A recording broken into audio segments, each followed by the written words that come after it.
What is up, good people? And welcome to the All Basketball Podcast, where we just don't discuss basketball. We like to debate basketball. And once again, I'm your host, Maurice Dixon, coming to you live February 1st of the year 2021, obviously. And we got a couple of guys on the show ready to talk some NBA. We're about the 20 game mark of this 72 game season. And I got Frank, Ian, and Parrish on the show, all contributors.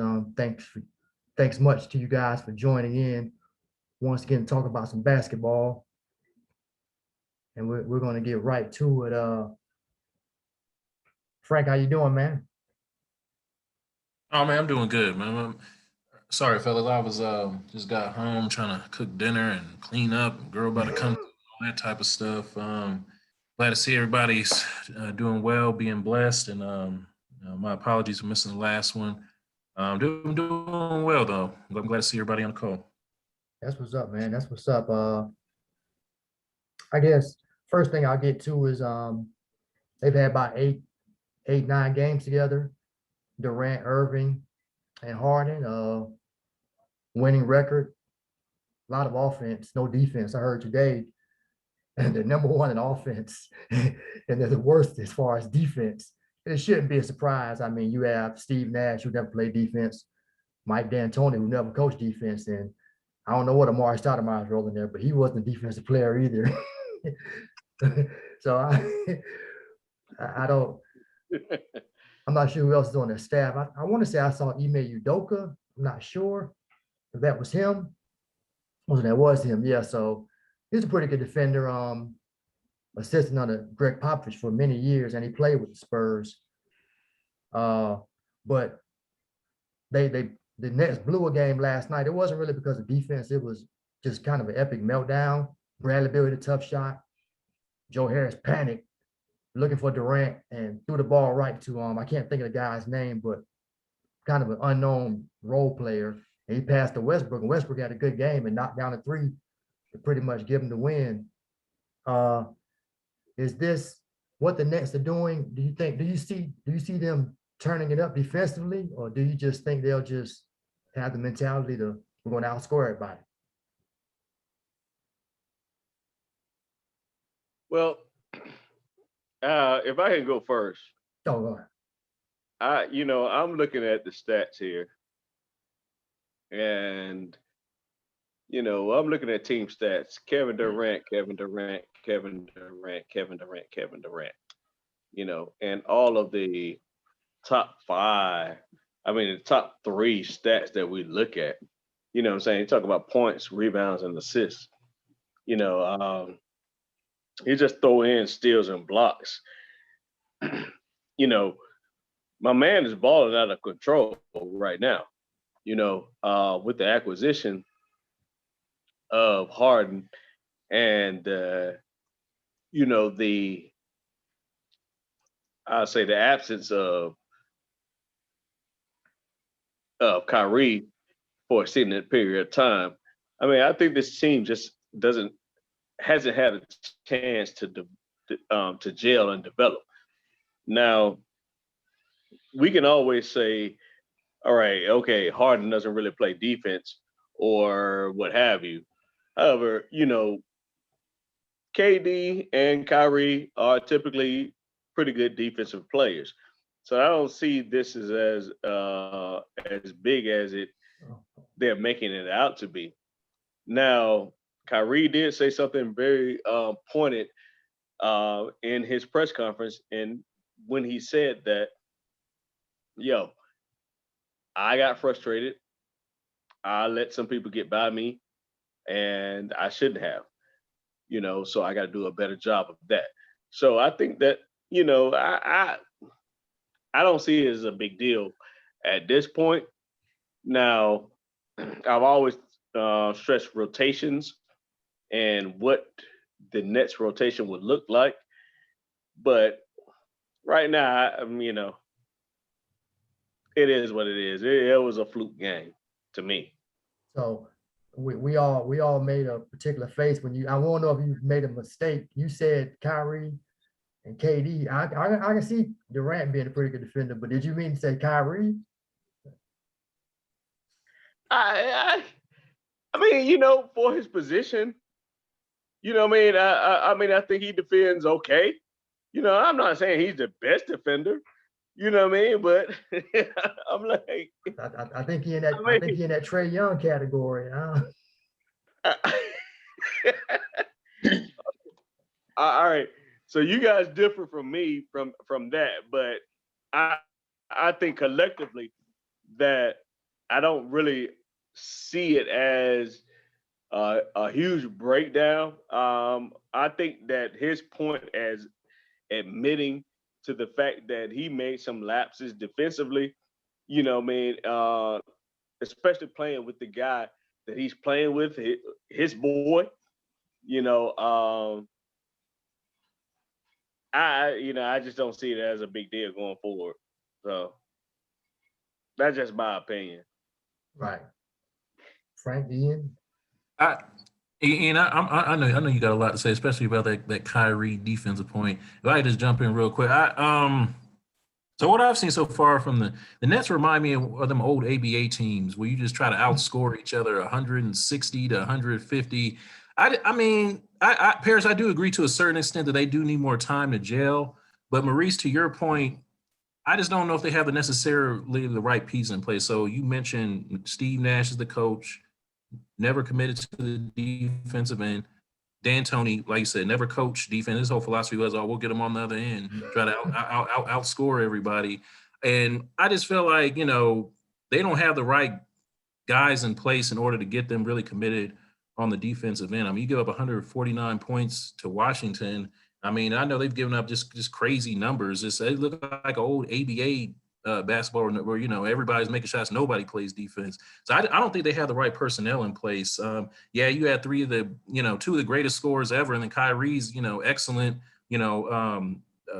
ball handle, getting to the basket, finishing around the basket, with regularity. But I just feel like that's not really winning basketball. I feel like this is like a more talented version of what the Phoenix Suns were. But they played better defense, better team defense than what Brooklyn's playing. They're really not playing any defense at all. I mean, Durant has been a solid defender throughout his career, but with the Achilles, he's not going to be as good, as he was, especially with the lateral movement. And in my opinion, Kyrie, I think Kyrie's always had the tools to be a good defender, but he's never, mentally, prepared himself to really be a consistently good defender. I think he has the tools, but he doesn't have the mindset to do it. And Harden, he's been better over the years, especially shooting the passing lanes, getting steals, being disruptive, that kind of thing. I think they're really going to have to, do a lot of zones type of thing until they can get a big in there to anchor the D. And I feel like they traded away all their best defenders. Prince is gone. Allen's gone.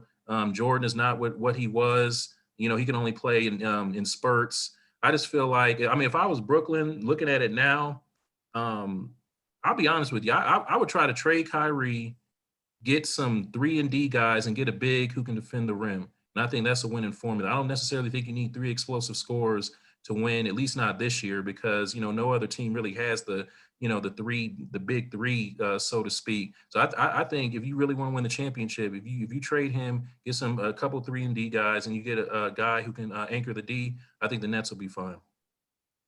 Hey, I just want to say something.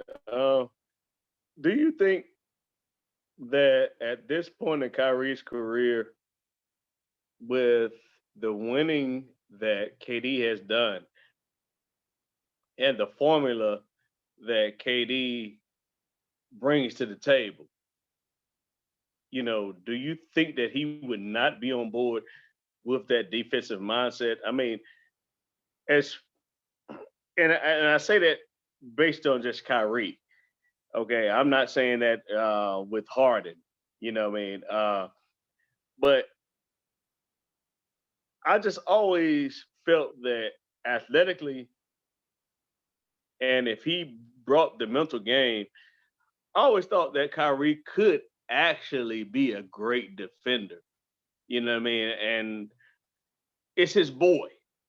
You're trying to win a championship. You're trying to do something different. Do you not think that plays a part in to the gelling factor, or is it a done deal that Kyrie should be gone?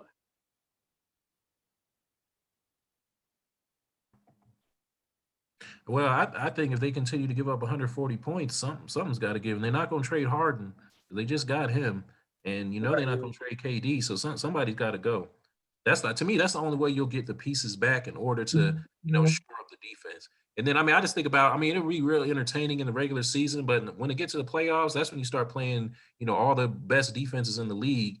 And it don't matter how great your offense is. The majority of the time, the teams with the best defenses win the championship. Most of the times, the teams in top 5 with offense and defense, but majority of the time, you're going to more likely see a team top 3 in defense win as opposed to a team in top 3 in offense win. So you don't think that Kyrie could get there with this supposedly magical scenario that he has playing with his best guy? No, they're going to have to at least get a big at the very least. That can anchor the D like how Jared Allen did at the very least, because they're letting guys just get by him, like it's nothing. Like, what did Bradley Beal say? He couldn't guard a parked car. Same thing with Brooklyn. Gotcha. I don't care how many points they score, all that, the chemistry on offense. If you're giving up 149 to Washington, that's a problem. And I know Harden didn't play, but when all 3 of them did play, they were still giving up huge numbers. Right. Okay. Go ahead, Ian. All right, so you guys touched on a lot of great points. Chemistry issues, the D'Antoni factor of not preaching defense at all. And I will give Brooklyn credit. They did recently add Iman Shumpert to the mix, so I want to see how that works out for them. That's definitely gonna help their perimeter defense as far as helping out Kyrie goes, because we know Kyrie don't guard nobody. I don't know why you said that, Parrish. I don't know what evidence he gave you to think that he guards. I think he can. But that's the thing. Guys can guard. They just choose not to. And that's a big problem with, I won't even say with today's game, but as you see it, it's very obvious when you can tell when a guy's like, I'll give up 2 on this end to go get 3 on that end, or it's just a lack of not trying. I want to conserve my energy for the offensive end because I know I got to go out there and get 30 or 40. And I feel everyone and what they're saying. But when you tell me that this is the best case scenario for you to win, and you don't want to guard, and the dude you saying you're coupled with initially, not now this pre-Harden, is saying a decent defender. I'm just like, is the game that shallow? Yes. All right. You asked, I answered. Yes. Yes. I stand correct. Just from some stuff I've seen, like when Sexton made those shots over him, and then just some of the other shots, I guess Westbrook, like dudes are in the vicinity. I don't know if they makes you swipe at the ball more or even jump. Like, it's not like guys are wide open all the time, but I don't even know if maybe that's just it, just contesting better, or even having to foul sometimes. But because a lot of times I see him right there, but then I also saw last night a lot of breakdowns too, where it was just open shots, and then now with the NBA, everybody, and I mean they don't have any rim protection, or you can't stand in the lane. So once you beat your guy, or a guy cuts back door, or you catch a handoff and you go, there's nobody at the rim most of the time. I mean, Durant tried to come and get who did he block? Somebody tried to dunk on him, one of those guys, and he kind of blocked it. I don't know if it was Hachimura or I can't remember who it was, but he did it, like do something like, okay, I'm gonna stop some stuff at the rim. But I mean, with I don't know, with no hand checking, I mean, it's constant pick and roll, constant switching. I don't know what these guys can really do, especially when the game is dominated by the guard and you can get pretty much any shot you want most of the time. And it's, I mean, that's where the points are coming from. If you know, if I break you down, I'm passing to the corner or the wing, and that guy's Joe Harris wide open, hitting 8 threes. But I think Brooklyn believes. I don't think they'll say it, but I think they believe they can win this way. They're just like, we're gonna you're gonna have to outscore us. And maybe sometimes we'll lose a few. I mean, the crazy thing was that was Washington's 4th win, they're second against the Nets. Just how crazy is that? And Washington's terrible. That was crazy. And I mean, they've given up more than 120 points. 7 or 9 games. They've given up 120 points. So I don't know. I just was going off of some And to my me, feeling as far as the back, hey, saying we together, let's win this thing, however we can do it. The stats don't lie. I get that. You know what I mean? But a commitment to a championship is a lot different than what the stats going to read early in the season. That's where I'm coming from. Put it like this: they're gonna really have to turn it over or turn it around to go from giving up basically 130, 140 points a game to a respectable number. And I just don't see them making that kind of change. There's no switch to all of a sudden say, okay, we're now going to play defense. We haven't played defense all year. Now we're going to play it. Okay. Yeah, stuff like that carries over. Yeah. I got you. But tomorrow they have a. Oh, I was just say, Frank, real quick. Tomorrow they have a test, national TV game, TNT. They're playing the Clippers. I think it's in LA, but no, I'm sorry. It's got to be in Brooklyn because it's so early. yeah, it's in Brooklyn. Yeah, but no fans obviously, but that'll be a test to see. I think because I don't think they really played anybody good. I don't have their schedule. They haven't really played anybody that good. They played Milwaukee early. They played right. Milwaukee, and they beat them. But it's a pretty close game, right? Yeah. What's his name? I think Harden had a game winning jumper. No, either Harden or Durant, one of the two hit a jumper to win it. And see, probably teams get caught up in that up and down style, or we just high octane offense. You get caught up in that stuff. You got to keep up. Yeah. Go ahead, Frank. Oh no, I just wanted to talk about, add on to Parrish's point. I think he mentioned that 7 of the 8 games he gave up 120, and to me, again, that speaks to the coaching. I just feel like I don't know if Steve, and I like Steve Nash a lot. I just don't know if he's the right guy to coach this team, because he strikes me as a guy, real laid back demeanor. I'm gonna be cool with the players, that kind of thing. And D'Antoni too. I just feel like if I'm coaching, and I've coached middle school, elementary basketball. If I'm coaching basketball, if I have 2 or 3 straight games where I give up that many points, I'm going to get my players behinds about that. Like, we're going to, do them old school Pat Riley type practices, that kind of thing. I just can't be satisfied with giving up. I don't care how many points we score. If we give up that many points, then I'm going to have to, really, let off some steam in practice. Like, y'all aren't even, I don't even know why y'all are out here. Like, I would be yelling, cussing, all that stuff, just like Bob Knight, all that stuff, because that's just unacceptable to me. And to me, again, that strikes me as, I don't know if he's the right guy, to fire these guys up. I think about somebody like Tom Thibodeau, for instance. He's got the Knicks, playing defense. They're looking so much better than they have, in a long time, because he's getting them to buy into their system, because, he knows what it takes to win. And he doesn't really have any talent at all, but you see that they're starting to string together some wins and being a lot more respectable than they were. So I just think that's just a huge question mark. And that's the problem I have with, and don't get me wrong, Steve Nash is a great player. I like him personally, but, having him be a coach, he's never been a coach before. I just have a problem with that. And I think it's going to continue to be a problem unless they can bring in some more strong assistant coaches. Somebody maybe like a Mike Woodson or somebody like that. He may not be the most player-friendly coach, but he can get the job done as far as knowing what the players need in order to perform on the defensive end of the floor. Well, you're not going to bring in Woodson because Woodson's the guy that replaced D'Antoni with the Knicks. Right. No, I'm just saying somebody like him. And plus, Woodson. I like Woodson too.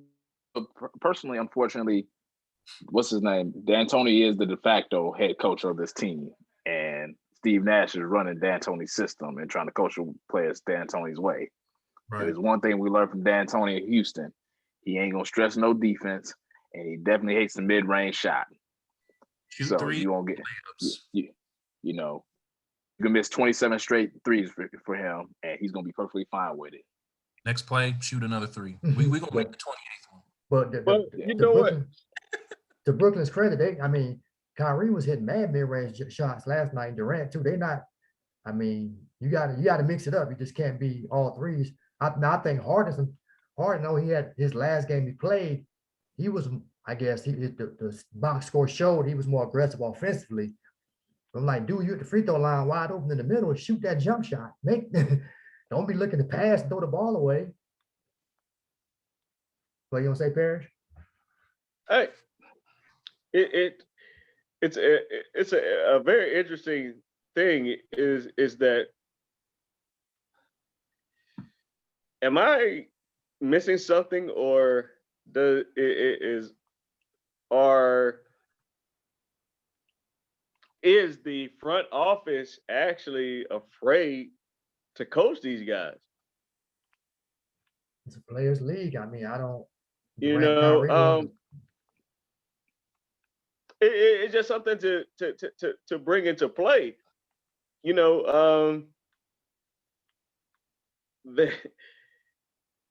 This situation won't work. As basketball guys, we look at the situation. It won't work, until we get some substantial coaching involved. To Frank's point, and then at the same time, you got three superstars who obviously are going to make the All-Star team. What gets it? If these guys win their way, then what are we looking at as far as coaching? You know what I mean? If they can pull it off, because right now they can't pull it off because they don't play defense.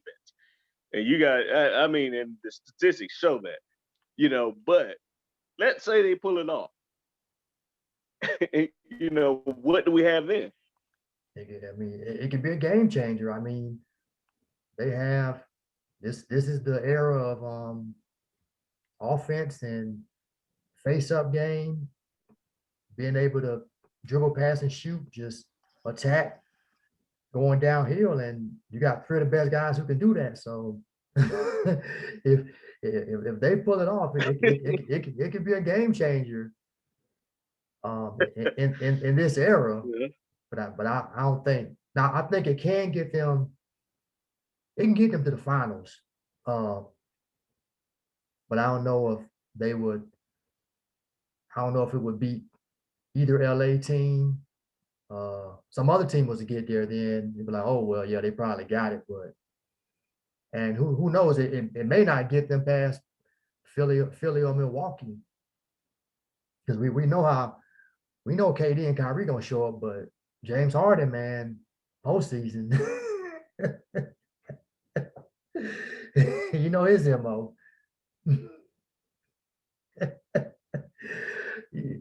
You know his MO, man. So he don't want the pressure. He don't want the pressure. Then they was just saying how my homeboy Ant sent me a clip. Perkins was on the all the smoke podcast, and he was talking about during that finals against Miami when they was all in OKC. The year OKC was in the finals to play Miami. Every night James Harden was up in the strip club, man. He was fine when they was playing San Antonio, but when they went down to Miami, the first two games was in Oklahoma, but when they went to Miami, he was like, man, that joke was in the strip club, man. Hey, They couldn't find the bucket. Just calling them out. well, I All mean, right, first, okay, why we snitching? Why we snitching? Why we hey, snitching, Perk? he probably depleted the San Antonio strip clubs in that first night, so he had time to focus. I'm in Pepper James, so I'm gonna say. Well, Damn, well, man, Perk, why we snitching? You ain't got to snitch on that man like that. I mean, I'll shoot you the clip. I mean, Perkins, he was going. I mean, and it's on the pot. What is it? Up in smoke, all the smoke. Yeah, all the All smoke. the smoke. Yeah, it's on there pretty recent. So he went in, man. I mean, he don't hold his tongue. I mean, he was going in on the real ones too about was it him? No, he was just kind of no, he was speaking about a lot about Bradley Beal. It was Sean Marion who was going in on today's the way today's game is being played and everything. So what do you guys think about that? Ian and Frank, I really want your take on that. Is if these guys pull this off, what does that say about the game? And I'm just a little. I'm a defensive guy, so it really hurts my heart to just actually see it go that way. So I mean, when you got the three best isolation players in the game and the rules have been changed to make it more of an isolation game, it's going to be like that. It's just a question of, can they put it all together, play enough defense in the playoffs? Because that's when, the court shrinks in the playoffs and you actually got to run, offensive sets. But you got three guys that can get you a bucket no matter what. So it's going to be interesting to see. Parrish, I think that I think it just reinforces, how the way the game's been going for a while now. The NBA, they're more interested to me in getting as many viewers as possible, which means, people outscoring each other, shooting threes, all that type of stuff, fast break, than, the purity of the game. Because I'm like you, I like defense. I like the old school, ABA, NBA, you give it to the center, let play through the center kind of thing. And not everybody shooting threes on fast breaks and all that kind of stuff. Teamwork, you pass it to the open man, all that kind of, I like the old school kind of ball too. I think it just reinforces, the way the game has been going for a while now. You eliminate the big man out the middle, and now it's just everybody, five wide, spread out, shoot threes, and whoever makes the most is gonna win. I mean, is it entertaining at times? Yes, but I'm like you. I'd rather see a, grind it out defensive struggle, best team wins at the end of the game type game. and what I look at with the Nets getting there, so because the Nets are predicted to go out of the East. All right. Okay. That can very well that can happen. You know. However, a healthy Miami, a healthy Philly, you know, those guys can put that Nets team into a predicament as to where I feel that the Nets can get into those 88 or those not even cusping 100. You know what I mean? Those games, and it could be problematic for them. Because in the 7-game series, as you guys said, that's what we're looking at. They can do this all season. But how does that rotation look? How does Steve Nash actually really focus that rotation, and how does he maximize that defensive effort with the as opposed to outscoring everybody? And I think this 76ers with the coach they got there, I think with the Heat, with the coach they have there, that's going to be problematic for them. And a win and out of the East or a what is it? Championship or bust type of thing can be problematic for the Nets. If they run into those two teams, especially if they run into those two teams back to back, because that can deplete, the energy from that net squad. I would throw Milwaukee and Boston in there too. They're definitely players to me. Yeah. Yeah, because Jaylen Brown, man, he's been impressive, man. Dude been balling. Like, I'm starting to kind of like, okay, yeah, that 1-2 punch with him and Tatum looking real strong. Just depending on Kemba Walker, he couldn't make a shot the other night. Man had a clean look, and then Tice just missed the tip in. Like, Lakers escape. I'll say this: if you can find a team that can keep them under 110 points a game, they deserve to win. Going against that offensive lineup with the Nets, and I'm pretty sure Frank and Parrish didn't enjoy them Knicks Heat series where the final score was 75-73. Y'all tell me if y'all tell me y'all like that, then y'all must hate any other form of football besides Big Ten football, where it's three yards in a cloud of dust. Don't forget about Detroit, Indiana, those mid-2000s. Remember, one game was like they blew out Detroit. It was like 60 to 70 to 40. It was some crazy score. Damn. You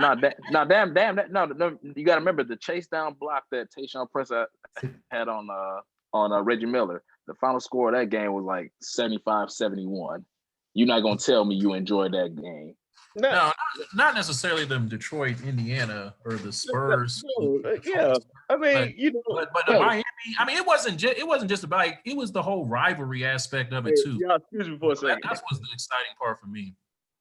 We knew that we were going to get everybody's best when it came to Miami and New York, or New York and Indiana, or Chicago and New York. Like, you just knew it was going to be intense. People were going to hit the floor. You were going to get everybody's best. That's what I enjoyed about it. Yeah, but that don't mean you don't get their best when they're scoring. If the final score is 120 to 119, that just means that just means a lot of shots were made. And also, you got to remember, back then you had a bunch of dudes that were piss poor shooters. You had a bunch of dudes that were 6'8", 6'9", that could jump out the gym but couldn't shoot off the broad side of the barn. You just gotta. Every team only had one shooter on the team. Yeah, literally.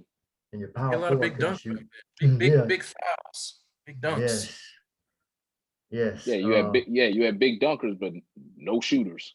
Yeah, no shooters, big dunks. That's what I want to say. That's I love big dunks anyway. That's Maurice. Yes. I'm back, but I mean, Frank, I have to go back and look at what you said, man. But I'm not saying I like damn 75-77 slugfest. That's not what I'm saying. But that's what you said. Those were the words that came out your mouth. I miss the old days. I like a little showtime. I like a little, some razzle dazzle. But hey, man, we got to play some damn defense on that side, man. You know what I'm saying? I mean, like, that's what I'm saying. I mean, because you forget there was a time in the 80s where teams were scoring 140 points a game. Hell, the NBA Finals game was like that. What was it? The Lakers blew out the Celtics 148 to 114, and we was perfectly fine with that stuff. So what's the difference? You just got to have a balance. I think anywhere in the range of 95 to 110 points gives you a good game, a good balance on both ends. But really what people want to see is, they want to see good stuff early, and then late they want to see tough shots being made, still good plays, good defensive plays being made. They just want to see a balance. They don't want them to just look too easy where we're just firing away all these 3-pointers, all these uncontested layups. I mean, everybody just coming down, just chucking it up. It's just you want to have some balance. And that's what we're lacking. We're lacking with today's game, but you'll get that, because you'll get. I mean, remember Utah and Denver in the bubble? They had those games. Those games were fast paced. That last game, man, they were, what was it, like 70, 80 something? Yeah, The that final last score game was in was the 80s. 81-78 was the final score. Yeah, Is and that what you Beal, like? And it was a whole bunch of missed shots. Is that what you like? Was that the slobber knocker football basketball you guys like to see? But no, but those were some entertaining games, and it kept you on the couch.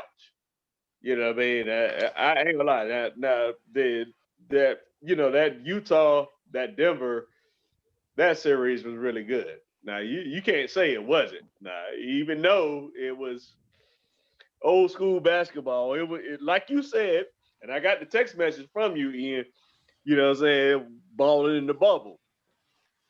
All right, Yeah, so yeah. so It was balling in the bubble, but again, the same score, high scoring affairs. Guys getting 50 points each game and whatnot. We love that stuff. You can't say you don't love it. You can't say, "Oh man, these dudes will go out there getting 50. How dare they mess up the sanctity of my basketball because they can go out there and get 50?" well, let me ask you guys this question. hold on, quick, Parrish. Oh, go ahead. I want to get My bad. Mike Get thoughts up. and move to Yeah, the of course. next topic. Well, we're pretty much talking about the Nets and how they've been all offense, no defense. I know you're a big defensive guy, but do you think just what do you think of? Do you think this could work to get them? What if this was to get them a championship? Well, you just don't see that definitely not happening. I don't see that happening. I think I read a few stats saying that you must have a top 10 defense to win the championship, and I guess a lot of times they don't really view the offense being that dominant to overcome that lack of defense. People say it's entertaining.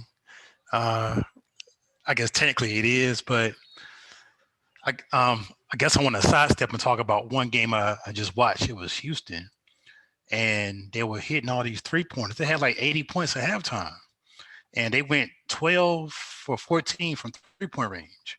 Now I'm bringing this up because it's like, just you knew that it wasn't going to be sustainable, but they just kept shooting and kept shooting. The other team came back. I think it was New Orleans, and I know I'm kind of all over the place right now, but it just seems that the way the game is played nowadays is just, I'm not impressed by 50 points because if they putting up 40 shots, I mean, I'm all about being efficient. Now, if you are scoring like that and only shot 20 times, I mean, that's what I want to see, but not a volume shooter getting 50.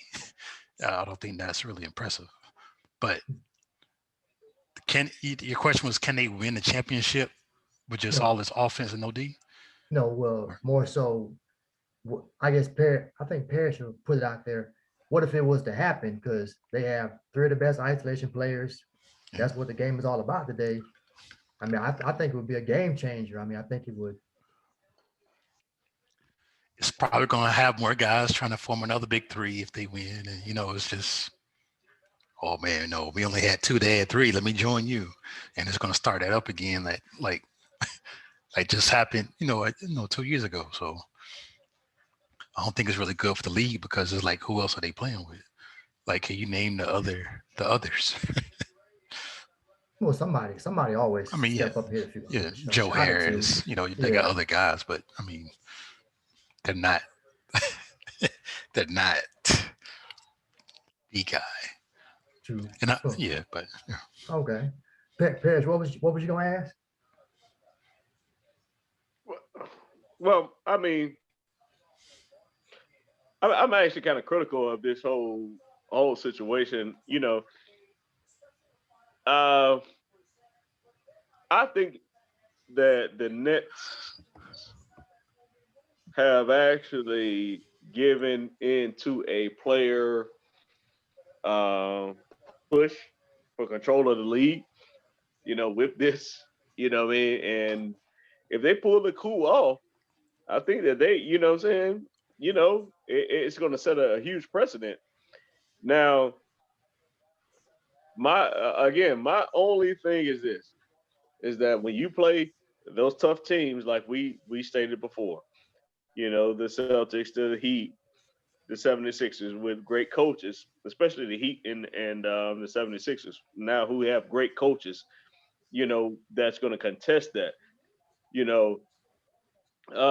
After that, you get to the finals, and then you got an experienced LeBron James who's won championships. You got AD who's won a championship, and that Laker team is just formidable in the fact that they play defense. And none of these teams play the greatest defense. Don't get me wrong. I'm not saying that. However, they do play defense, and it's just going to be something hard to stop. So, what happens? Matchups come into play, and that's what this league was always kind of why I enjoyed it, especially in the grit and the grind of the playoffs, was the matchup. Out of 7 games, on a lucky day, one team can beat another team. But out of a 7-game series, we're understanding the matchups and who can coach better and who can win this, who can win, who has the better team. And that's what I loved about the NBA. So I may be we just older, man. We done seen a lot. You know what, man? I'm done, man. but I guess I'm the young buck of the group. Now Frank got you. How old is Frank? Frank ain't even 30, are you? 33. I'm turning 34 on Thursday. That's right, bro. You must have lived a rough life. Oh wow. Boy, wow, that is crazy. Very crazy. But I'll say old man Frank was a little boy on belly talking about, yeah, I've been raising my kids, smoking a pack of Newports all day. It's rough out here, B. Hey man, they just don't play the game the same. This is why I talk old school, man. Because you know what, man? All he want to do is shoot 3. Hey, what's up, man? He don't see a 3 he don't like.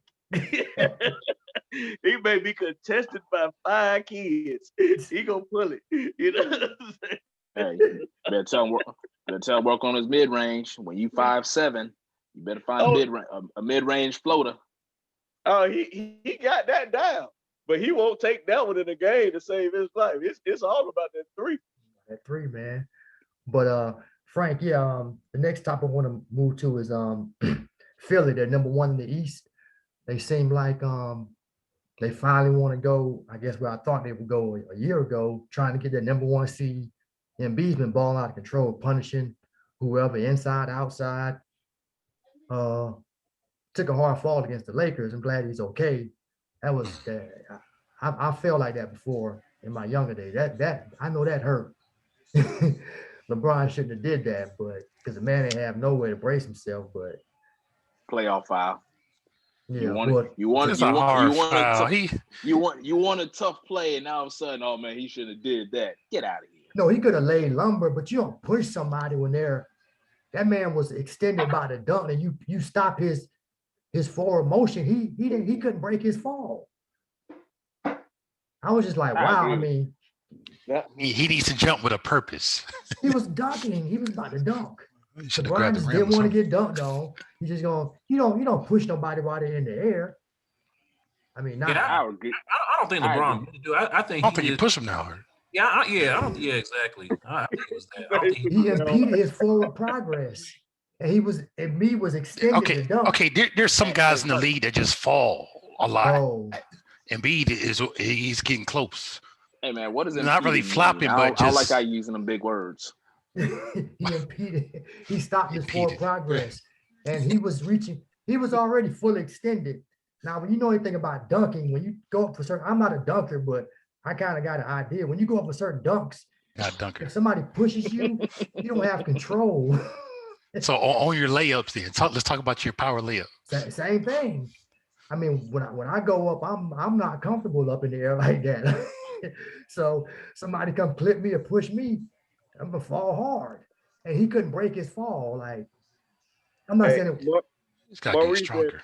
at 5'5", I'm gonna tell you, as a dunker, when I was Right. I ran in through the back of the gym. You know what I'm saying? That padding, it helped me. He would have been all right. but I don't think he definitely wasn't malicious. He just didn't want to give up the easy basket. But B fell hard, but he was okay. But Frank, they got more shooters around Embiid. Daryl Morey, he came out and Correct. said that this is a championship or bust year for the Sixers. I think that's a little far, even with this team not even going to the East Finals yet. But yeah, they got the talent. But Ben Simmons is still the same player. I mean, do you see them getting out the East? They got a good chance. First off, replacing Brett Brown with Doc Rivers was key because I feel like that Brett Brown he was holding the team back for years. So I think that was the first thing they did right. Getting Morey in there, that was a good call. The addition of Curry has been a great addition. I know he's missed some time, but to have a solid shooter kind of to replace what Redick used to do when he left, I thought that was a good move. Fill that hole. Embiid's been dominating. I'm not surprised because we all knew he could do this, but I'm just impressed by his consistency now. He's in much better shape. Like he added a few more moves. His free throw shooting has been incredible. I'm just floored by how great he gets to the line and make his free throws. He's taking less threes, which is great. Simmons is still playing great defense. I mean, again, the big question mark with them is what are they going to do about Simmons in the playoffs when he can't make a jump shot? And the defenses, they play better defenses and they collapse on. So that to me, that's still a big question mark of whether they can make it over the hump. I think Tobias Harris, he looks a lot better, more comfortable in the offense than he has when the last 2 years. So I think they're firing on all cylinders. I think Doc is the right coach for this team. And again, I think the only question mark with them is the Ben Simmons situation on offense. Like, what are you going to do in the playoffs if you have Ben Simmons who can't shoot and you don't necessarily have to guard him all the time? That could be a huge hindrance. So if they can figure that part out, I think they definitely have a shot to get out the East. Is Okay. Ben Simmons that bad? He can't make a mid range. I mean, I understand they sack off of him and everything, but as an NBA player, he's got to develop It's a not. 10 to 15. I think it's You mental, know, Yeah, man. It's not. he doesn't have the best jumper, so He shoot more like we just leave it at like that. I mean, you know, I think wow, that they could use another piece, everybody can. but no. I mean, you know, I'm strictly talking about maybe a better 3-point threat or maybe a better defender. You know, what I mean, that can come in and kind of help and relieve him of what I'm saying, of that time that he needs to exude in order to actually kind of what I'm saying, help with the offensive side of it. I mean, as we all say, I mean, everybody needs another piece. That goes without saying. But I mean, we've all seen many times that these pieces don't fit. You know what I mean? So what is out there for Doc? And Doc has made some decent. Hey, he's made some decent decisions. What I'm saying, to get his teams to the best place that they can compete. So So yeah, early on they got a 2 or 3 game lead. They the 1 seed, and you're saying they need a piece. I think they're fine. I think I, they're fine. One of the best moves Doc has made is insert Shake Milton into the lineup and getting more playing time for him. Because that's allowed him to run the offense more and free up Ben Simmons and take him away from being at point, which This Ben is- should be playing it for. so my I opinion. mean, I would say this though. You know what I'm saying? I mean, a lot of things shake up right before trade deadline. You know what I mean? Doc may be thinking about some things that we're not thinking about, something that he hasn't seen, or that we haven't seen, that he's seen. So I mean, I'm always open to it. I mean, let's get better.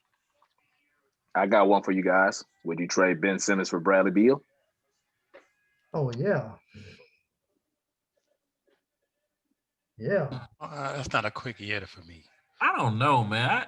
Is Bradley Beal? I can't get on board Is with he a that one. winning player? Because we've only seen Bradley Beal on that bad team. We haven't seen him in the playoff situations, and will he adjust his game? Because right now, remember him and Wall, they almost beat Atlanta that year. Well, they beat Atlanta, but you had remember they had the year where they lost Boston, Isaiah Thomas. what was that? 4 years in ago? 7 No, you said that was never had a playoff moment. I'm just saying. I said never play. I said it's been a while since he's been in the playoff. We haven't seen him operate in the playoffs. Yeah, hold on, you never said a while. I didn't hear wild. I heard never. Well, okay. Yeah, I heard never also. Sorry. Right. So Run the semantics, you tape. said never. My only hesitation about trading Ben Simmons, I mean, Ben Simmons is such a unique player. It's really hard to find those type of unique players like him. I mean, he can pass, rebound, great on the fast break, great, excellent defensive player. I mean, I feel like you could find another Bradley Beal. As great as he is, I don't know if I'd do that. Who's the other Bradley Beal that you could find? You got Jamal Murray. You got Damian Lillard. Live right there. Klay Thompson. No, but you're saying guys. Okay, first of all, you got saying guys that aren't tradable right now, and a guy that's not even playing. I'm talking about a player who can score points, shoot threes like Bradley. You can find another player more easily like that than you could find another type of Ben Simmons type player. You can find. So you saying you can find a dude that can wake up out of bed and get you 30 right now. That's really readily available to be traded. You got to figure out. I'm not saying available to be traded. I'm just saying in general, you can find another player that's more like Bradley Beal than who's like a Ben Simmons. I mean, but that's the whole point to the question. I mean, that's like saying, you could find another player that could be Anthony Edwards in like 3 years. But we're not talking about 3 years. We're talking about right now.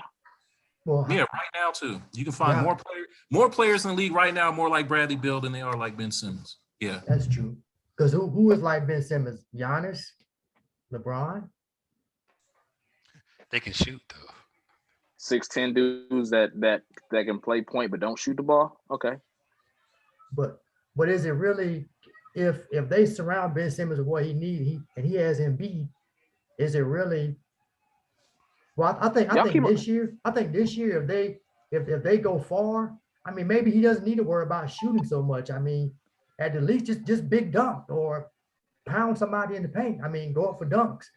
I mean, isn't the shooting thing kind of over? I mean, well, the 3-point shooting is overrated, but he does have to take a mid-range shot. See, and that's the point right there.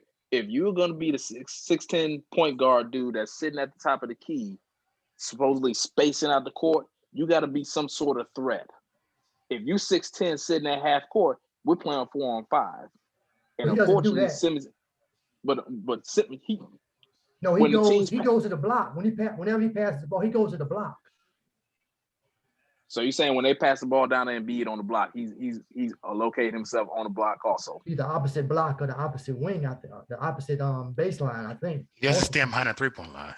And he comes in and gets a lot of offensive rebounds too.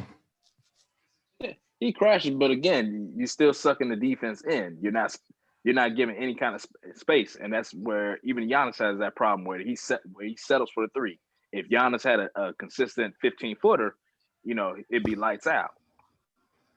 But the problem is even he's shooting it, but he's not consistent with it. Ben doesn't want to shoot at all. But he has shooters. I mean, if Tobias Harris is shooting, and that's why inserting Shake Milton into that lineup is so key, because that instead of having Ben have to sit there and dribble the ball to 10 on the shot clock to get himself on the block. No, you taking your butt right to that block instantly and rerun a 1-4 high-low offense. Maybe he need to get some post moves. I don't know. I mean, he can shoot with both hands. I mean, baby hook. There's a whole lot of maybes for somebody that's so unique to the league. Maybe. But he is unique though. I mean, he is unique. He's so many possibilities that we just don't know. And that's the other thing. Dudes around him have gotten better. That's the only question mark is his shooting. Everything else he's very good at, or if not great at. But that's like dudes around him have gotten better. Jaylen Brown at this point is better than Ben Simmons. Jason Tatum at this point is better than Ben Simmons. I agree.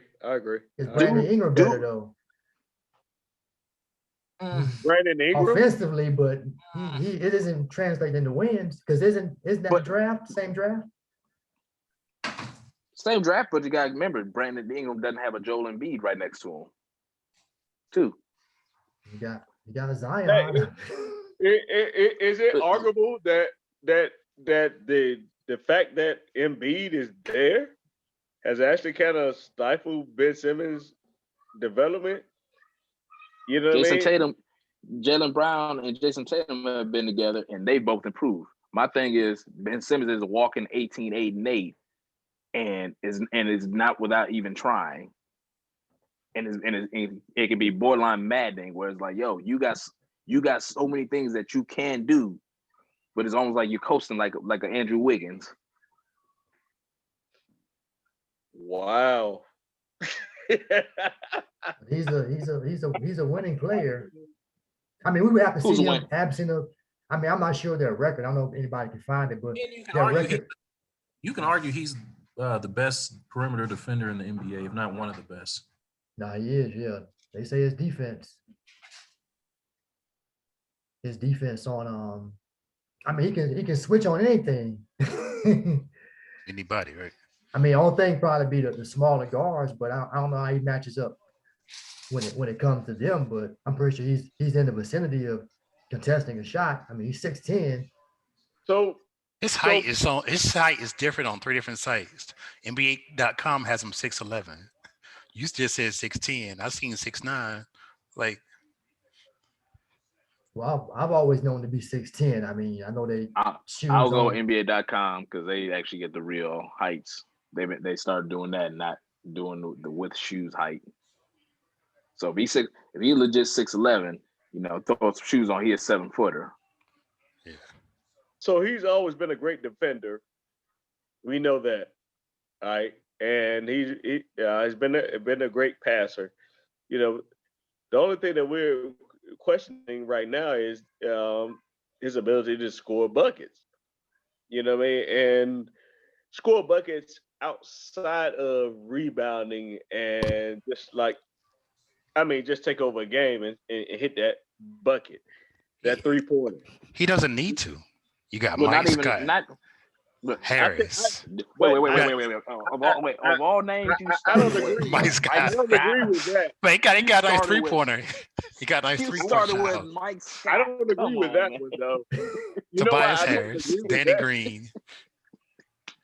Say that again. Seth Curry. Yeah, I mean, I'm just saying his team that got enough shooters. He doesn't have to go out there and hit 8 threes or 5 threes. He needs to shoot jump shots. No. He needs to be a threat. You know what I mean? At least a deep threat. You know what I mean? And that helps the spacing, in my opinion. You know what I mean? Because like Ian said, I mean, they drop him back because they know he can't shoot. So y'all didn't like Mike Scott? Y'all had a problem with him? Hey, out of UVA? Well, hey, you know how they call it on the backcourt, self-check.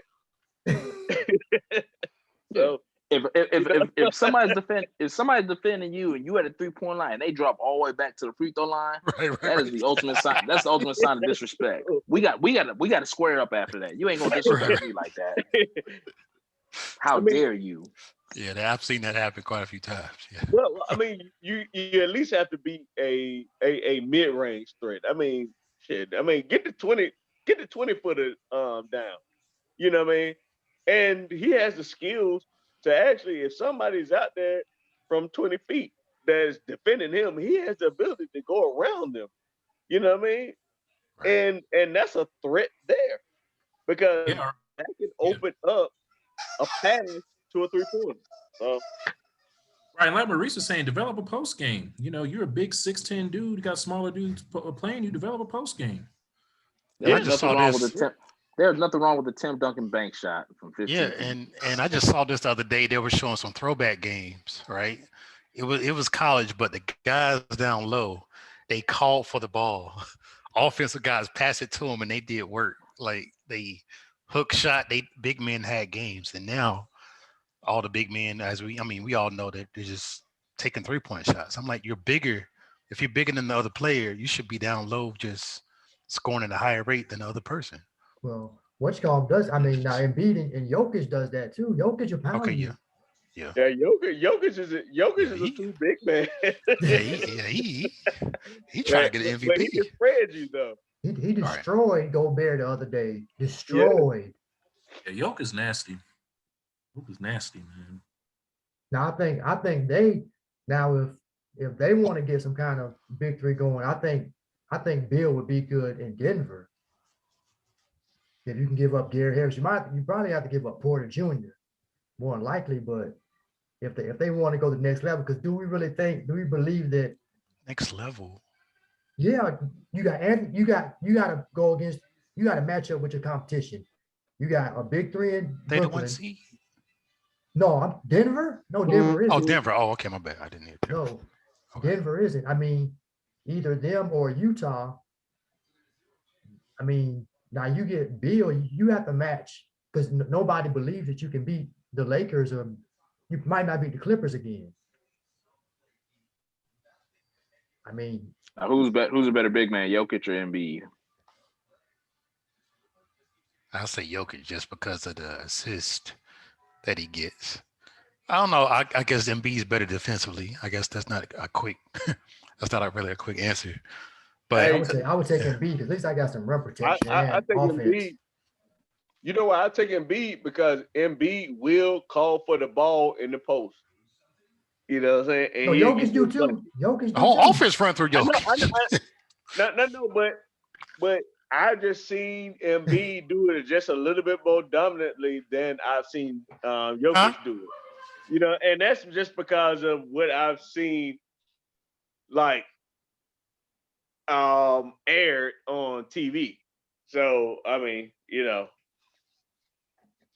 Well, yeah, that's a good point. I mean, you know what I'm saying? When you're on the East Coast and you're on the West Coast, I mean, shit, what you see, and that's what a lot of beat writers are always talk about. It's like, we just don't see them, you know? mhm. Well, that's just an honest opinion. But yeah, Jokic he'll get you down there and pound you. I mean, That's a tough one, man. it is tough though, because I like both of them. That's a tough questions. Yeah, Yeah, that's tough one. At least we know Jokic is his injury history is he has no injury history compared to Embiid. Yeah, I'd have to go with Jokic Yeah, right now because Yeah, me he's a too. much better passer, and the offense runs through him. The whole team, it runs through him. I mean, he's so versatile, and he's a better shooter than Embiid, and I mean his team's made it further in the playoffs so far than Embiid too. So I'd have to go with Jokic right now. It's a tough one by a hair.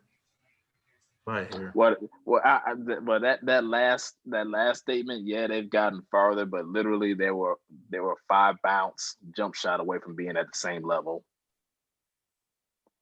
The Kawhi shot. Okay, so Kawhi beat them, but Jokic's team beat Kawhi the next year. No. Man, that was the bubble. Them boys want to get out.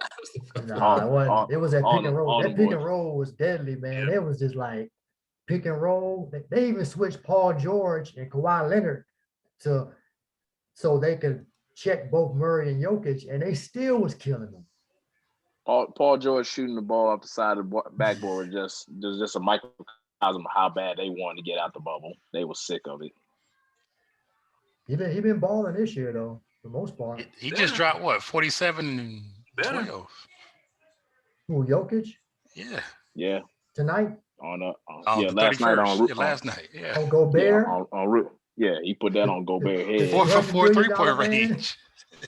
That's what I'm talking about. Like he dropped 47, but he was efficient with it. And still had 5 assists. He had like 20 something in the first quarter, I thought. Yeah, 22. Yeah, it was just his day. Yeah. Not one of them, not that scrubs get hot, Lonzo Ball stuff. God dang, you just don't like people. Ball's a rookie, man. No, I said Alonzo, not LaMelo. His brother playing well. Okay. He started tonight. I said Lonzo was just over there chilling. He ain't had nothing to do with this conversation. Yeah. He about to get traded again. Well, yeah, can't deny that part. All right, hey man, I'm back. I had it. That's good. Bro, I had to. Man, I got somebody coming over here doing some work tomorrow, man, and yeah, Mr. Brown coming over tomorrow, Maurice. So No. you gotta have it right for here when he come up. But yeah, so it's interesting dynamic there in Philly. I think they'll continue to play well. It's like they're doing what they need to do to they made the right improvements, and those improvements are showing themselves. I guess Frank, I know you were questioning what Bradley Beal is. Do you think he should just force his way out of there? I mean, 4 wins is, I mean, I know they got Westbrook, but he had a great game last night, but hasn't been consistent. Yeah, he should force his way out. Yes, he's way too good a player to be just sitting there at the bottom of the conference. Yeah, he should force his way out. Yeah, because I mean, he's been there for a long time. We all know Washington has a dysfunctional organization. Yeah, get up out of there. Right? Yeah, get up out of there. You'll still get paid. If you want to win, force a trade. You see what everybody else is doing. AD, Harden, all of them. Force a trade.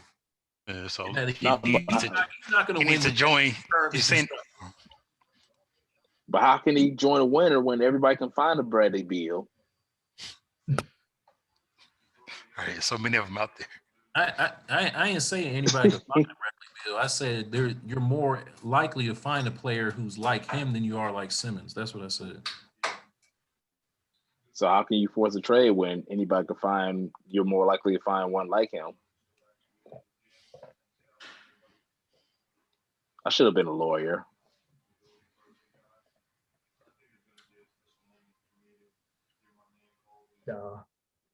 Well, Dang, everybody got silent. Dang, I don't. that shut down the pod. I didn't want to do that. My bad. I apologize. Mic drop. No, I was just thinking about it. To be honest, I'm just thinking about it. I mean that's a key point. I mean, how much can Bradley Beal really force this situation?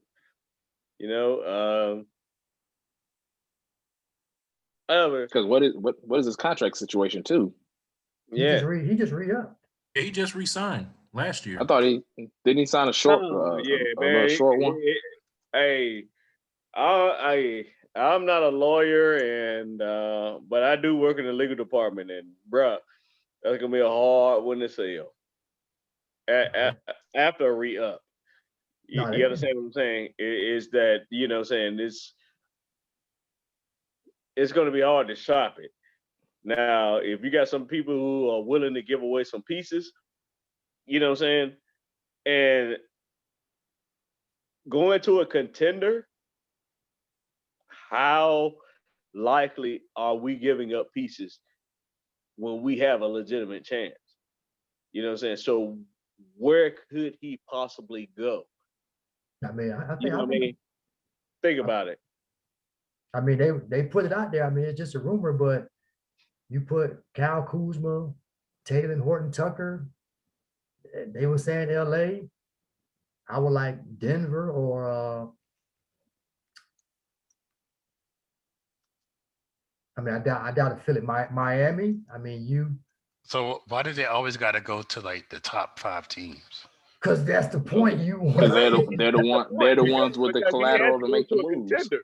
Yeah, he has to go to a contender. That's. But why they got to be the top 5? Why he can't go to Atlanta? I mean, like, I'm just saying they number 6 in the East. Unless Atlanta wants to trade Trae Young, I don't think nobody's giving up. As opposed to going to Atlanta, right? Say again, Parrish, you didn't come all the way through. I'm sorry. He could just stay with the Wizards as opposed to going to Atlanta, right? That's wrong. You wrote way wrong on that player. What if he go to Dallas? That's what I'm saying. Yeah. Dallas So got- another. Who they gonna Do give they up? have the pieces? You probably have to give up Porzingis, but I doubt it. I mean, nobody ain't trying to take those knees. All right, so the problem with Kuzma is this. Kuzma just signed a $40 million contract, right? They can move him. All right. Horton, yeah, you can move him. All right. Now, once you do that, I mean, it's probably going to be another player that comes into play. You know what I mean? And for Bradley Beal to give up all of that, and you're going to give up some key players. Now, if you said Contavious Caldwell, no, yes, please take him. I would be more than happy to do that deal. You know what I mean? But he just signed a big deal also. They So- can move him, man. I mean, it can. You just Yeah, I mean, seen you what got all the contracts together. You just got to match the contracts up too. right, and what the way they're doing these picks now and everything, you just mortgage the future. What did when Houston got like 4 picks with Hard and all the stuff Brooklyn gave up because Brooklyn know we're gonna be good. So unless we're not good, you'll get a good pick, but we're gonna be good, so we'll give you these first round picks. OKC got all them picks too from the Yeah, Clippers. Right. but I mean, what's the chance? I mean, I like Jalen Rose take. He says picks don't play. I agree with that. People are, oh yeah, they got all these picks, and you're drafting more and more bums every year. I'm like, So I'm looking at Bradley Beal's contract right now, including this year. He's got 3 years left, so he'll be a free agent after the 22-23 season, and his cap number is only 37 per year. So Only. but that's the thing. If you were the Lakers and you were to package Kuzma, KCP, and Horton Tucker, that the numbers would actually match. You would get Bradley Beal. You know, any other All right, team. so- That's the other- I just So you you're deliver stupid. Beal, and now you got 3 people off your bench. Yeah, So you got how 3 does people that off the bench, work? but that's what you pull like the Nets have done and like how Cleveland and other teams have done in past years. That's where you sign your veteran minimum player that gets you to your minimum number of players. Give him some more picks. Hey man, look here. If it can work and we get rid of Kentavious Caldwell Note, I'm good. Just for your sake, I hope the trade doesn't happen. but Mike, Seen a stat Mike, line with KCP. Mike, you're He said saying he why- had 0 points, 0 rebounds, 0 assists, 0 steals, 0 blocks, and 5 fouls in 29 minutes. That was his stat line for the game. who Pope, But Caldwell Pope. that was this year? Last year, he had 0 points, 0 rebounds, 0 assists, 0 steals, 0 blocks, 5 fouls in 29 minutes. What game was this? Oh, I can't remember who they played because that Oh, somebody you said, just picked out some random game. Oh, Right, right, I right. thought you- well, he was out there hacking people. That's what they say. Oh, he was just out there Hey, hacking. man. People. That's all he was doing. 29 minutes. No, he was just playing good defense. That's all he was doing. Well, give me a steal, give me a block. Give me something. He gave me some Hey, fouls. give me a rebound, give me a dunk. Hey, one of them fouls should have actually transferred into a bucket or somebody. Come on. Hey, didn't Embiid have a stat line like that maybe last year, a couple years ago, where he had 0 points, 0 rebounds, 0 assists? It's okay. I think I know Tony Snell had it. Oh, but this is Tony Snell. We Right. ain't. Right. Mhm. If your last name ain't Snell, you shouldn't be checking for his box score. So Just- Caldwell Note makes how much this year, Ian? Because you seem to be on that line right now. while you're looking for that Ian, Mike, I want to ask Yeah. you this question. You said, why does everybody want to go? But if you're in a losing situation, it makes But sense. every team, every top 5 team is not the only team that they can go to. Like Portland, they got a winning record. Like Right, y'all but make we- it seem like they must go to the upper echelon of the best teams in the league. Well, that's the mindset. Like but, so whose mindset? That's your mindset. No, y'all mindset. that's the NBA's mind. That's the current NBA players' mindset. That's the LeBron. But that's mindset. what I'm saying. It's jacked up. Change your mindset. You can go to Golden State, San Antonio. Like these are all solid teams, and when you get Beal, it could push you over the top. I don't understand why you tampering with the Clippers and the Jazz and the Lakers. No, I never said the Clippers. I mean the Lakers because everybody knows the Lakers can draw. I mean, word gets out. I mean, this stuff I'm not making this up. Word just spreads. Like I told you, I like Denver, maybe even Utah. Right. I mean, give them a third, push them over the hump, but and deplete their bench. Right, that's what happens, right? Well, so you get a Beal, then you lose other pieces, and now these guys playing hard, then they getting hurt, right. Well, give me a team that had this deep bench that won the championship besides maybe the Mavericks. You can do it right there. I'm not saying that you have to have a deep bench to win the championship. I mean, even the Lakers went 9 deep, but it's like they knew their role. They had guys that when people got hurt, they were able to still maintain, and LeBron didn't have to play, 40 minutes for them to be successful. Right, but they got two of the best players in the NBA. I mean, he ain't gonna be off the floor for so long. But yeah, now Bradley Beal went to Dallas or say, okay, Atlanta to build a team up, that would be fine. But you said Portland, but you got McCollum, he's hurt. Zach Collins, right. He's hurt. Nurkic, he's hurt. Who you gonna give up? You gonna give them hurt players? You get them picks. You'll give them picks and Melo. Picks and Melo, right? Deplete their bench. He said, that's what you do, man. That's called a fool. GM should be fired on the spot for taking that trade. And Portland's not given to have $39 million. But Portland's not given to be in the playoffs every year. I mean, they got the talent to be, but if they miss the playoffs, then that could potentially be a great pick. But more than likely, they ain't gonna have them 8, 7 seed. I mean, they've always been around there. Barkley might say they're gonna win the West, and Portland never does it. And now you see they have injury problems again. The same piece of you ate. The spring.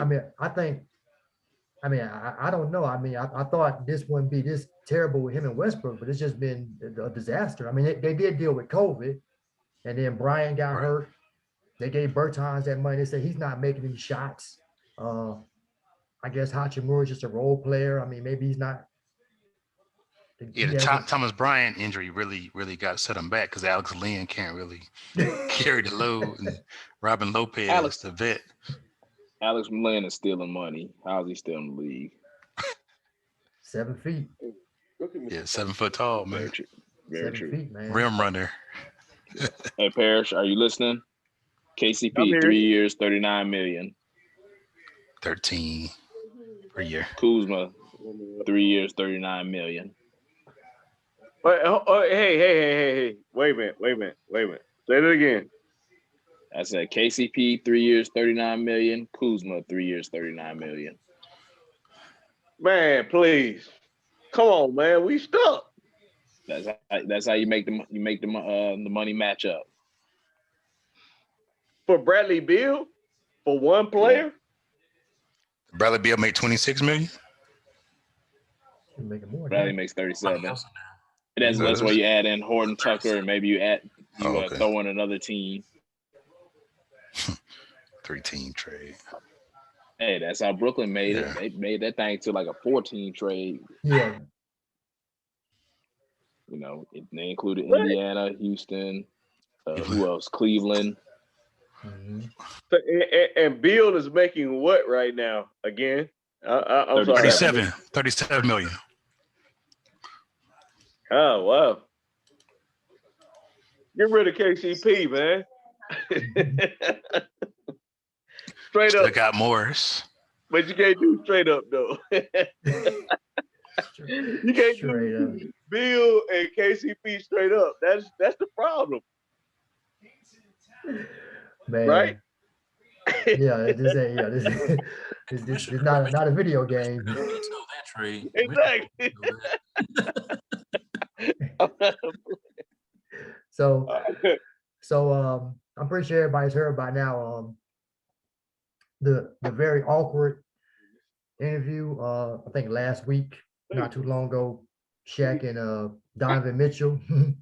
I think now it was what Shaq said. I understand what he was trying to say. It just came off totally wrong, and but I guess he knew, okay, this is gonna get back to Donovan Mitchell, so I'm just gonna step up and tell him what we're talking about, what I said. And he's been, they say Shaq's been critical of a lot of players. Some players sensitive to it, some LeBron and KD put their 2 cents in. But to Shaq's point, I kind of agree Donovan Mitchell might not be enough. I mean, I know he has Rudy Gobert and they have some good role players. They've been playing good ball lately, but I don't know if he's enough to push the Jazz over the top. Do any of you guys think he's enough to get that team to the West Finals? No, He'd be enough on somebody else's roster. not Utah. No. Is it No. Utah? Yeah, I or think is it- everybody agrees that having two guys just isn't enough. No, it's a certain kind of two guy. You got Gobert. He's not an offensive threat. He's just defense. Yeah, Gobert is not that guy. Yeah, No, I'm aware of that. That's an Yeah, old school throwback big man. He's not that dude. Nope. And then But Jokic dropped definitely- 47 on him. He dropped 47 on him, didn't he? Last night. Yeah, Jokic torched him yesterday. Yeah, he's definitely more Mark Eaton, less Shaq. Or Egan 7'4". Jordan cleared him. Rudy's what, 7'2", 7'3", block shots, but that's about it. Catch alleys. He catch alleys. He's one of the best. He bought that athletic, Reese. Who, Gobert? No, Eaton. Oh no, Eaton was a big stiff, man. I mean, Yeah. But that's what you needed back in the day. You needed big guys, even big stiffs to come back. Great centers just for fouls. That's what Chicago did. What do you think, Luke Longley, Bill Winnington? You remember them closed out any games? Hey, Bill Winnington hit the game winner on Jordan's double nickel. He got the Take dunk. that back, good sir. You take that back, good sir. Yeah, he got the dunk, right? He found that one Yes, he game. did. Now, I respect Bill Winnington. It was the playoffs. He found that one game.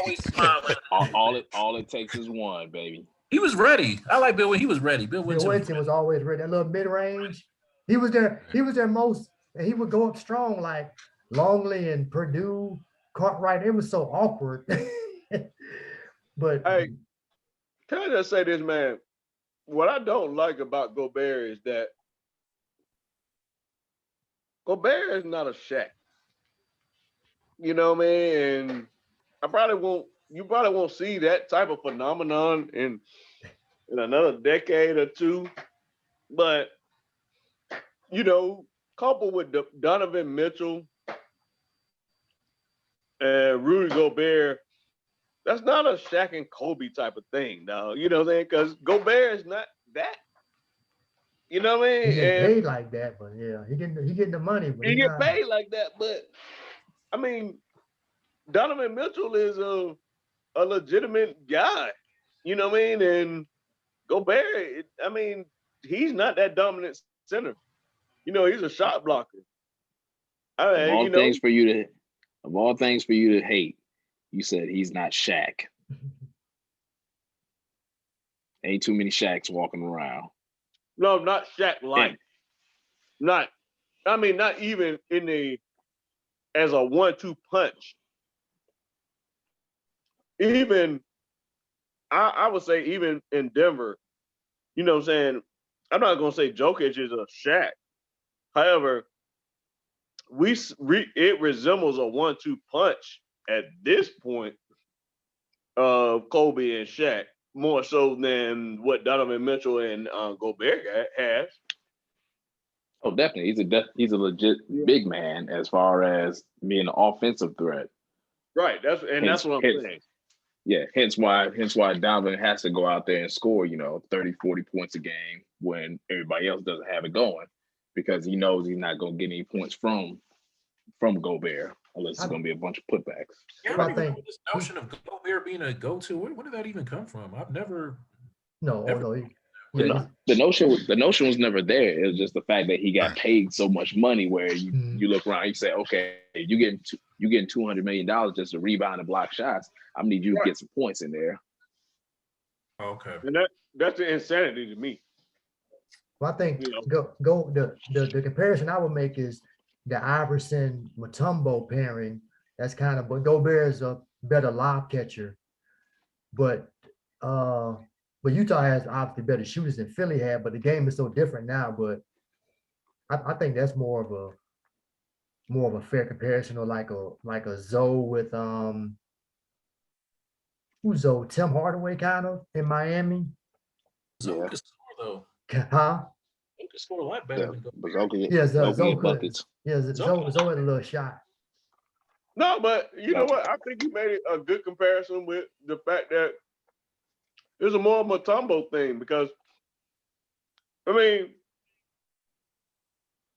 legitimately, you know what I'm saying? This guy's really not a scoring threat. You don't have to really worry about him. You have to worry about the fouls, him blocking shots. Shit. I don't know. Yeah.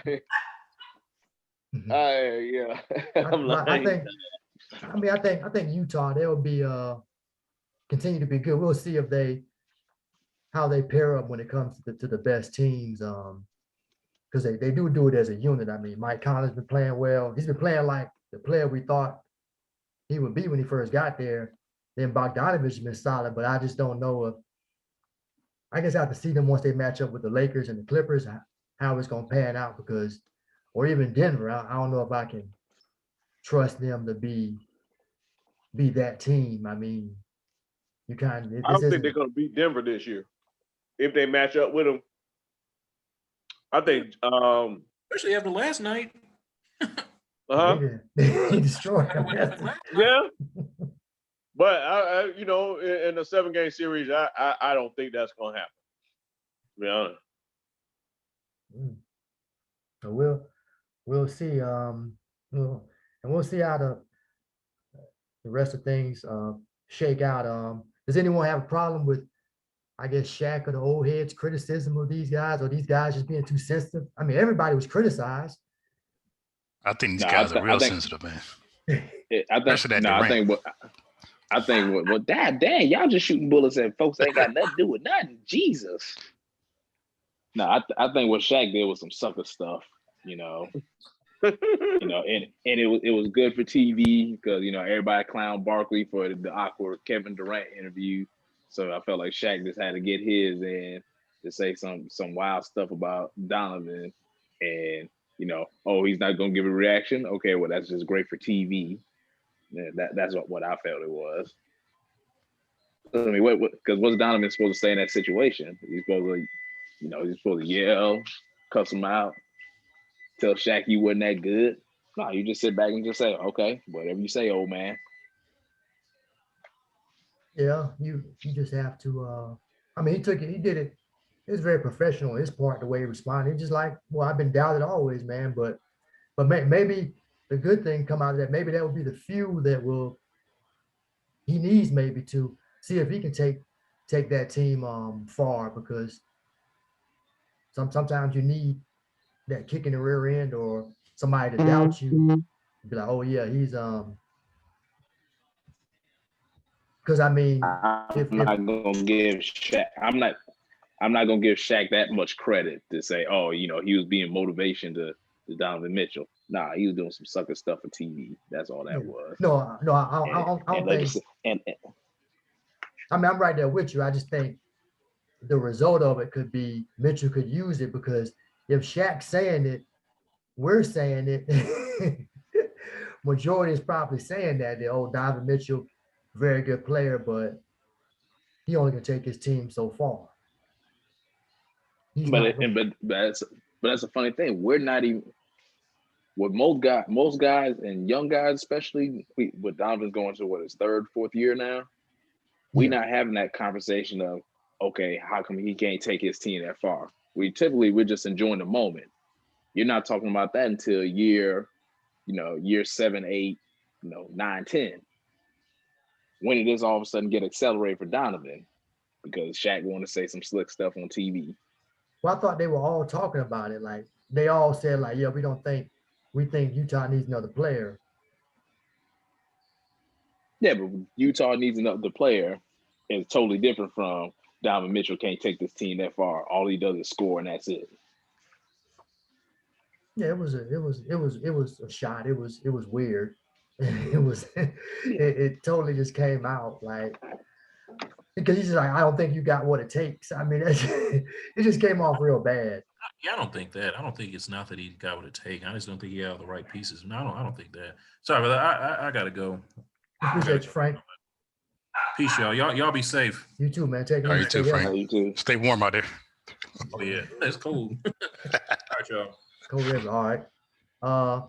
But last thing, real quick, I want to get to not basketball related, but Super Bowl Sunday is on the way. Who you like, Mike? KC, Tampa. I guess it's weird, man, because KC gonna be at the Super Bowl many more times, man. So let Brady, I hate to say it, let him get his one more for the road, man. Are you serious, man? One more for the road, man. Are you serious?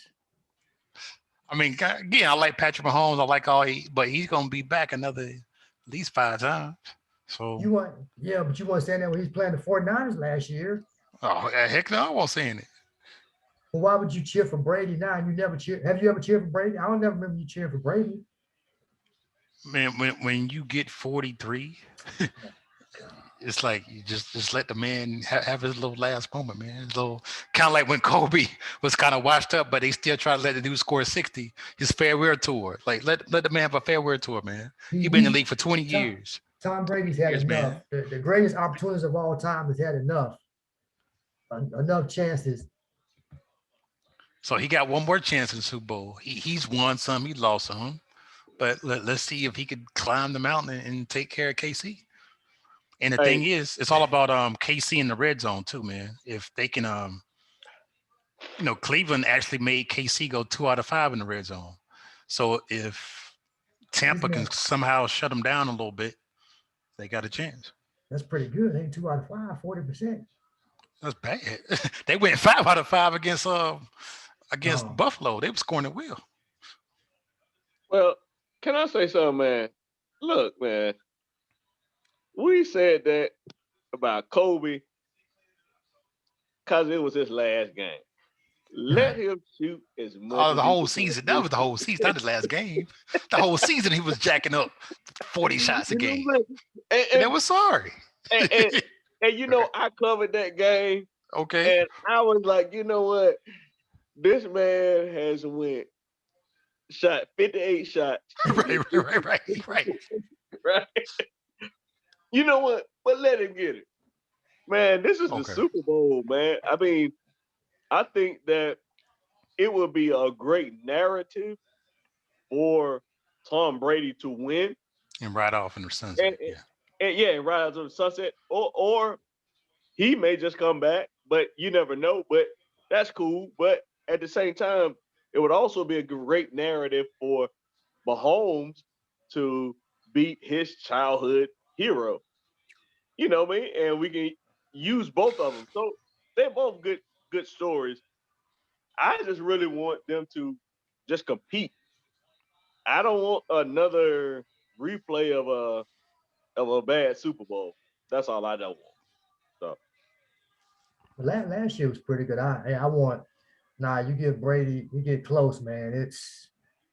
I need him to get whooped. I need him to get whooped. This is 20 years, man. 20. I mean, I know he's lost some, but this is just. I mean, he's great. He's great. Don't get me, he's great, man. I mean, if he does this, I'll never say he's the greatest of all time, probably, but this would be a great accomplishment to do it outside New England because you're just showing what everybody said that you was a system quarterback. You was great, yeah. But I ain't mean, bold. Hey, sing this shit.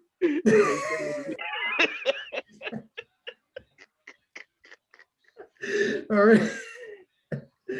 Lonzo, Ian, what you got in the football game? Hey, Maurice, you like, hey, Tom Brady, that's some real cool stuff you did. I can't stand him. Right. He come from training day. If y'all ain't catch it, it's a party training day. But yeah, that's we always smoke Lonzo, training yeah. day. So yeah, so Yeah, Ian, Super Bowl, the Chiefs and the Bucks. Who you got, man? I don't care for football. It's a tie. They both lose. yeah, he's still- sour. He a little upset, right? I hope it's like the Dark Knight where they both fall in a hole. So Ian, you're not having a Super Bowl get together. That's correct, right? Yeah, COVID. I don't want none of y'all in my house. Yeah, I figured that after last week, I was like, yeah, Ian won't do that. Nah. freaking King, man. What's his first name? King? Kevin King. Well, yeah, Kevin King had the worst game he could have this season. Aaron Jones had the worst game he could have this season. And I must say, again, yes, that was pass interference on Kevin King. But the way the refs have been calling the game all game, they should not have called that penalty.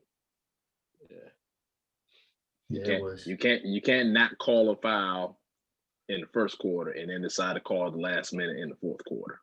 Then on that same play, whoever that tackle was, he was getting held like whoever was the defensive end was coming. You had him around the neck. You could have seen that too. But it's time I'm watching the Hawks in LA and they got fans in the stands at the Hawk game. yeah, It's limited fan attendance at Hawks games now. Okay, yeah, I see a lot of people up in there. What's the score? 100-97. Trae Young trying to lead them to victory. But LA's up though.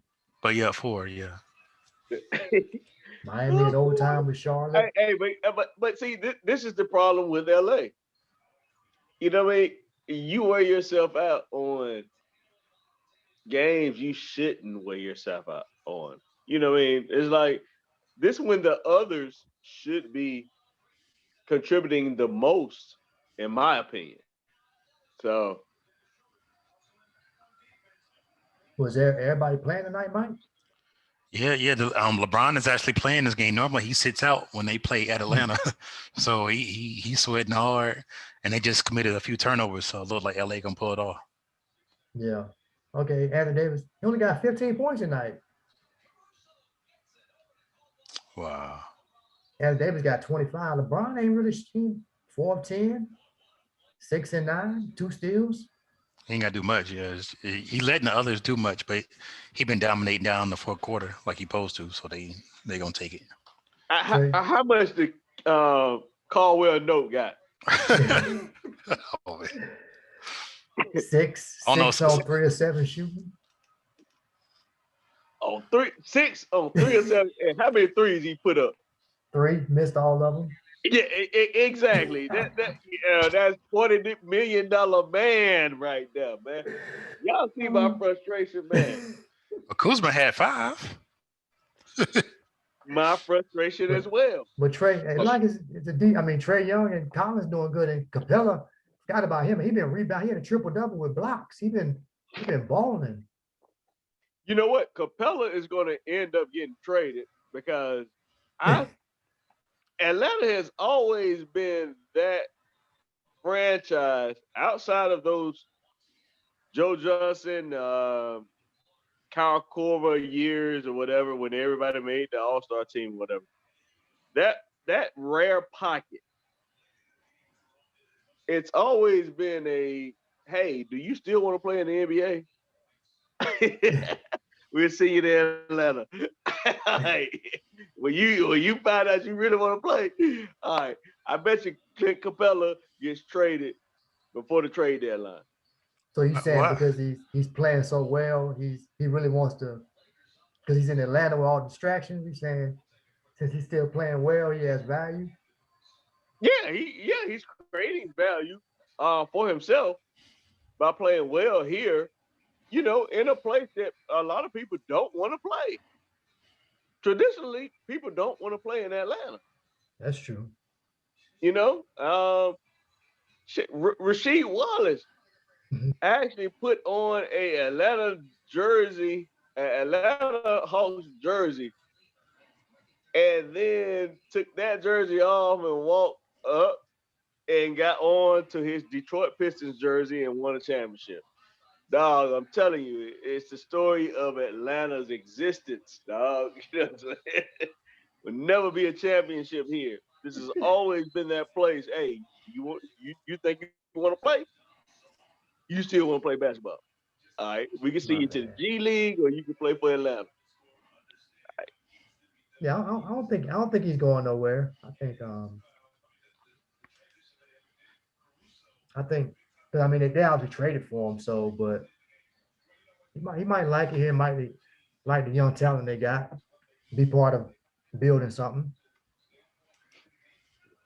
I think he'll stay. I mean, and Houston doesn't miss him too much now because they say Christian Young's been balling and Cousins is staying Come on, healthy. Wood. Yeah, Christian Wood. Yeah. Yeah, Yeah. yeah, he Well, nice. Yes, yeah.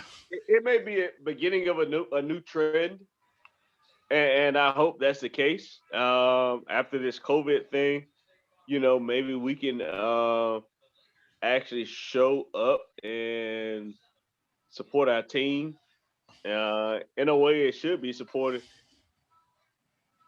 in the way that it has been supported in other cities. So I'm not opposed to it, but just generally speaking, you know, that's how it's always going. Yeah. But Ian and Mike, Duke Carolina this weekend, we should have. They lost tonight, so they find a way to Oh beat them yeah, if we don't break it up. yeah. Go ahead and beat them while they down, man. Game, The the game game's in on Saturday. Yeah, I think it's around 6. Is it 8? Yeah. I think it's 6. It got a weird time. Oh, this is new because usually the first game is on a Wednesday. Yeah, I don't know why they moved it because you remember it's always either right before or after the Super Bowl, but they put both of them on Saturday this year for some reason. Hmm. So Interesting. Hopefully we Hey, can man, sweep them. I'm trying to understand. I was looking at the game, and can somebody confirm did Duke just lose to Miami tonight? yeah, Right. They Yeah. did. Yeah. 77-75. Now, see, Miami can't really shoot threes, but tonight they shot like 60, 70% from 3-point range. So Yeah. that's the story of the NBA. And like, if somebody get hot, man, I mean, you can go down quick, especially from 3. And that's what happened, really, in a nutshell. And Dukes.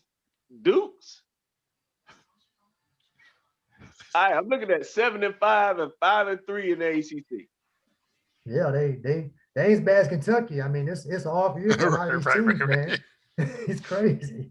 Hey, what's going on with the Blue Grass? Kansas getting blown out. Yes, it's just a different year. When Maybe you got I young think the teams and they fans can't practice, it be like that. and the atmosphere, man, plays a lot Yeah. into that atmosphere. That intensity plays a lot into you playing good or not playing so good. And maybe Duke just recruited some bums. That's hard to believe, though. It is. I mean, seriously though. I mean, that's hard to believe that Kansas, Duke, and North Carolina got bombs this year, dog. I mean, a couple of years in between, you be like, yeah, all right, you know what I'm saying? We got some bombs, but This is the year where if you got a senior laden team, this is your chance. That's why Baylor looks good, Gonzaga looks Exactly. great. mm-hmm. Certain teams Texas are there. Tech. Yeah, Texas Tech. I Duke's got all these freshmen. They just not coming together and trying to start. And I'm just looking at the box score. Duke Man, only all played they've been 8 doing players. is practicing all spring together in the bubble, or whatever they created as their bubble, basically. If that, Yeah. some kids might have just stayed home and not came back on campus because, a lot of schools were shut down in March. Yeah. And if you part of the basketball team, you going through all the COVID tests and, staying apart and, God knows what stuff they was getting into because you got to remember a lot of schools were having them outbreaks in early August Mhm. when all the other students came back on campus. But yeah, what's the name? Miami. Well, yeah, Duke only played 7 players. Right, they go to the small bench. Yeah, And we tire got the a small boys bench. out, and then when they get to the tournament, they ain't got nothing left in the tank. Mercer gave him the business some years, man. It's like, come on, Coach If they K. get I know. if Come they on, get to man. the tournament. And you got to think schedules will change where you don't have all those cupcake games. You don't have the Right. exhibition games. It's all conference now. Yep. Yeah. Right. You coming out the gate. Yeah, they going to firing. a 20-game conference schedule. That's kind of weird. We Like, know even when them, they come back. but we know, being Carolina fans, we know Ian and Mike, we know that Coach K find a way to make it tough. I mean, they throw the zone at us. We can't shoot. Right. Only Walton unless what's his name? Playtech. Laytech Walton. That's Go what in and Caleb Love get hot. get high. Right. But Sharp got a rebound and Brooks he got to step up, man. Well, we the number 1 rebounding team in the country, so I don't think rebound is going to be an issue.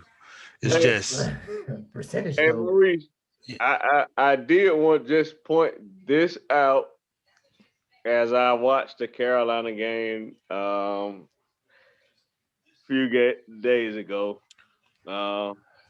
Your boy Roy still manages to keep 3 timeouts. Yeah. He ain't gonna call him, man. He don't believe in him. He's Timeouts are for notorious for TV. keeping. Roy go end the game with 3. That's his MO, man. That's his MO. So we'll see how that in the Super Bowl shake out. Have something to watch. This Sunday was definitely different. I know we know it wasn't gonna be no football, but like it wasn't no good basketball on either. Like who set up this schedule? It was terrible. Yeah, that virtual Pro Bowl didn't do anybody any justice. Yeah, what was that? I mean, like, whoa. What was it? Marshawn Lynch was doing something, breaking a chair or something. I forgot it was even on. Yeah, it won't worth watching. But yeah, that's it, guys. Appreciate y'all all for coming on. Go ahead and call it here. We'll see how things shake out. Try to get another one of these done before the month's out. See how things shake out. But it's been a good show. Appreciate y'all coming on. Have a good night and stay healthy. Mike, Parrish, and Ian, appreciate you very much. Yeah. Yep, All right, man. well, Thank you, have a good man. night. Hey, y'all have a good night, man. All right, you too, Parrish. Take it easy. All right, Ian. Peace. All right, Mike. Peace.